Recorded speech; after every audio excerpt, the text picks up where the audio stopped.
I am honored to have had this opportunity to be with you here today. I hope that maybe something I've said has been of interest to you, have helped you to understand a little bit maybe better what went on there that morning, how people reacted to it. And again, I don't do this for myself. I do it as an attempt to try to bring honor and remembrance to all those individuals who lost their life there that morning. 2,405, I believe. 1,177 on the USS Arizona alone. Could I have about 2 more minutes? When I got to go back to Hawaii, to Pearl Harbor in 2010, the first time in 64 years that I got back there. We got to go aboard the Arizona, first time ever.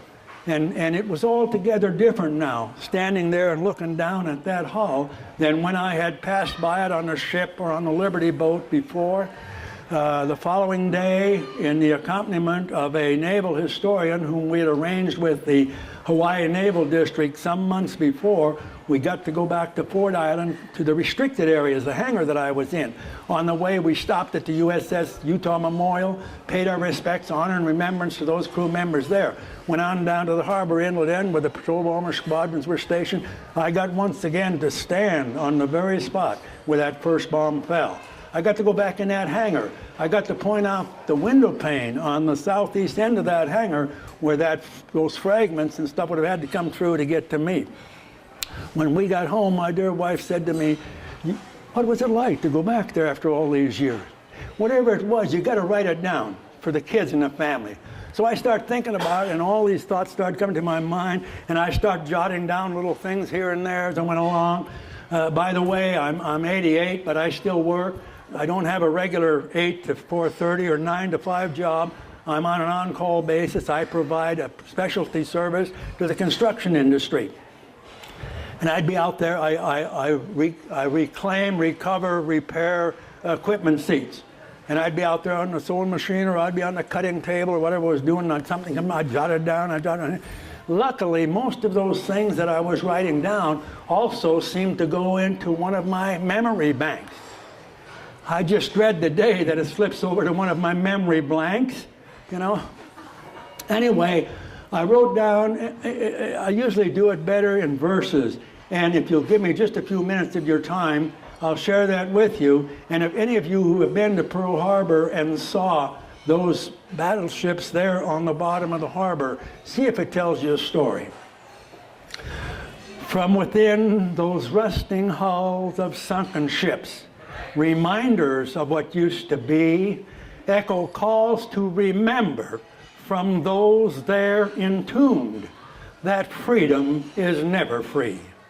For those who answer duty's call in the air, on land, or at sea, where liberties and freedoms come under threat, that's where they choose to be. They all gave some, and some gave all, those liberties and freedoms to save, but those valued treasures can only remain if protected by the gallant and the brave. The bombs blast, the cannons roar, the sights and sounds of battle, the cries of the wounded, the sighs of the dying, amid burst of machine gun rattle, the fires, flames, the burning airplanes, the sight of sinking ships, with death raining from the skies right before our eyes. How could we ever forget? Some manned guns put up a fight, of victory hoped to gain.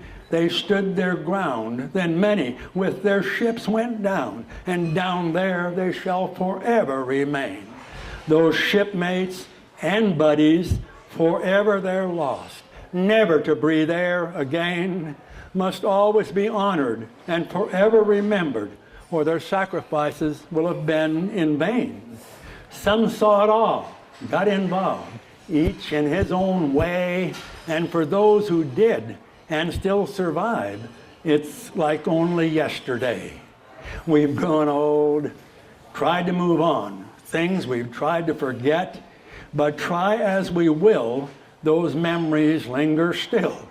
And for some, it's not over yet. Our seasons pass, the time draws near, the last survivor will have faded from sight. Then comes each following 7th of December. Will there always be those who will care enough not only to remember, but to remember and then go to the top of Monte Avalo and light the light? Thank you. Thank you. Thank you.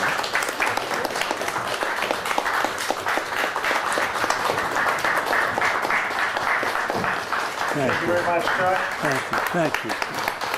Thank you. Chuck, come on up here. We'd like to present to you the certificate of appreciation and recognition of the outstanding support given to the Sons of the American Revolution, and one thing beyond that, I can't really say anything more, is thank you for your service. Thank you. Thank you. Thank you. Thank you. Thank you. Thank you. Thank you much.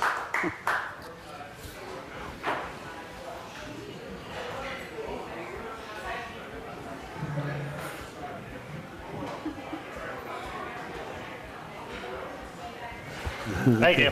Thank you. Thank you. Thank you so much. Oh my goodness. Thank you. Thank you. Thank you. Last chance for the I got to be careful here. I'm wired. 50-50 raffle tickets. Cat's taking. There's no more takers. We'll go ahead and have the drawing for that. Okay.